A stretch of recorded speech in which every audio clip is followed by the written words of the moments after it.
Yann Manouk, nous vous recevons à la Galerne à l'occasion de la parution du roman du polar Les Temps Sauvages, paru chez Albin Michel. C'est le retour de Yerul Delguer, votre héros commissaire. Pour commencer, Yann Manouk, je me suis laissé dire que vous avez toujours écrit et que vous aviez même quelques 18 manuscrits dans les tiroirs. Oui, j'écris depuis pratiquement toujours. Je crois que les premières 100 pages que j'ai réussi à écrire consécutivement, ça remonte à l'âge de 15 ans, quoi. Mais d'un autre côté, de 15 jusqu'à 60, j'ai jamais rien terminé. Donc après, je me suis dit, on m'a fait comprendre, ma fille, qu'il serait bon que je termine quelque chose. Alors vous êtes attaqué au genre du polar, avec brio, dois-je dire, et vous nous emmenez notamment en Mongolie, dans les steppes de l'Asie centrale. Pourquoi avoir choisi pour cadre justement la Mongolie, entre autres ? Alors pour une raison assez bizarre, c'est que je suis venu à l'écriture, on va dire, aboutie, c'est-à-dire je suis venu à des œuvres entre guillemets terminées à la suite d'un pari. Et dans ce pari, j'avais un certain nombre de bouquins à écrire en un certain temps, et le genre polar était le 4e. Et comme je n'avais aucune culture polar, moi je me suis arrêté au thriller des années 80, Ludlum, Forsyth, Le Carré. J'ai décidé d'attaquer le polar dans sa construction avec une intrigue relativement classique, remise un peu au goût du jour. Mais par contre, je me suis dit que pour le rendre inattendu, j'allais le situer ailleurs. Et dans les souvenirs de voyage que j'avais, ça s'est joué entre Patagonie, Alaska et Mongolie. Et finalement, il y a le côté chamanique de la Mongolie qui m'a beaucoup plu. Alors, finalement, qui est Yerul Delguer, votre héros, sur ces deux romans ? Alors, la première chose, c'est que Yerul Delguer, c'est un personnage que je porte en moi depuis très longtemps. Et il était supposé être un flic new-yorkais d'origine italienne qui s'appelait Donnelly, dans certains petits bouts de manuscrits que j'avais déjà écrits bien avant. Ce personnage bourru, un peu bousculé par la vie, borderline côté déontologie, mais quand même intègre au fond de lui-même, existait déjà sous le nom de Donnelly. Je l'ai gardé, je l'ai pris et je l'ai transposé en Mongolie, où je lui ai gardé exactement les mêmes caractéristiques, sauf que je lui ai ajouté ce respect absolu pour sa terre et ce respect aussi absolu pour sa culture chamanique, parce que le chamanisme donne à des notions de base dans le polar, comme la mort, la violence, l'amour, la haine, la trahison, un petit décalage par rapport à ce que nous on considère, ce qu'on charge dans ces mots-là.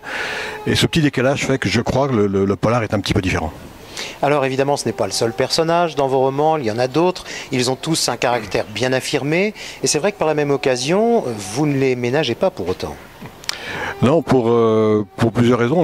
La première, c'est que j'écris d'une façon assez bizarre, j'écris de 100 plans, de façon progressive, c'est-à-dire les 600 pages d'un seul coup, avant de revenir en arrière, mais les 600 pages d'un seul coup.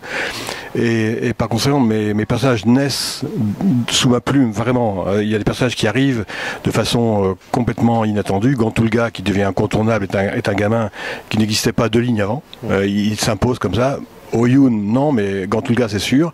Et donc, je m'attache à eux, parce que je les découvre, à la limite, je les découvre presque en même temps que le lecteur va les découvrir.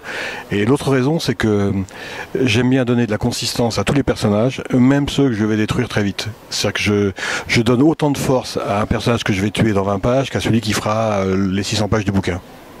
Yann Manouk, avant une dernière question, j'ai retenu une très belle définition que vous donnez de votre façon de travailler. Vous vous définissez comme, je cite, un impressionniste de la documentation. Les impressionnistes, ici, ça nous parle évidemment. Explication.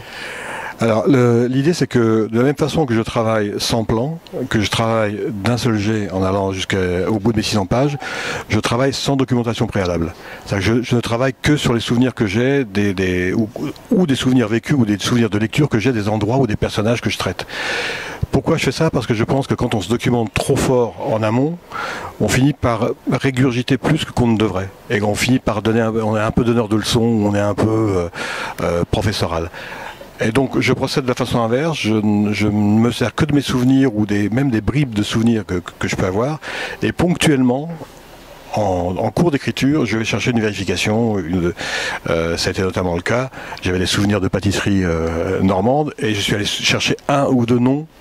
Le bec de flèche, j'avais pas tout à fait gardé ça en mémoire, je sais que c'était bec de quelque chose, je suis allé chercher l'orthographe exacte. Et au passage, j'ai jeté un coup d'œil sur la recette. Alors, pour terminer cet entretien, si vous aviez un livre ou un auteur à conseiller à ceux qui nous écoutent, quel serait ce livre ou quel serait cet auteur?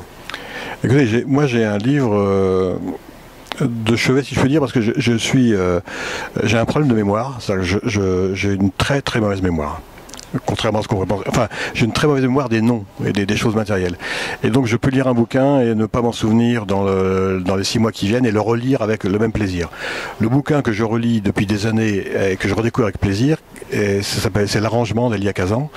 D'abord parce que j'adore Elia Kazan. Ensuite parce que ce bouquin, je sais pas, une sorte de, il agit presque magiquement sur moi. C'est pas vraiment une histoire. C'est un peu dilué. Il y a plein de digressions et j'aime beaucoup ça. Sinon, j'aime bien les grandes sagas américaine, Michener par exemple, prendre le temps de respirer sur 5, 6, 800 pages. Mais j'aime aussi des bouquins comme d'Erso Uzala, qui est incontournable, ou Rencontre avec des hommes remarquables, voilà, ce genre de lecture. Ou bien entendu les nouvelles de Dino Buzzati, incontournable. Merci beaucoup. Merci à vous.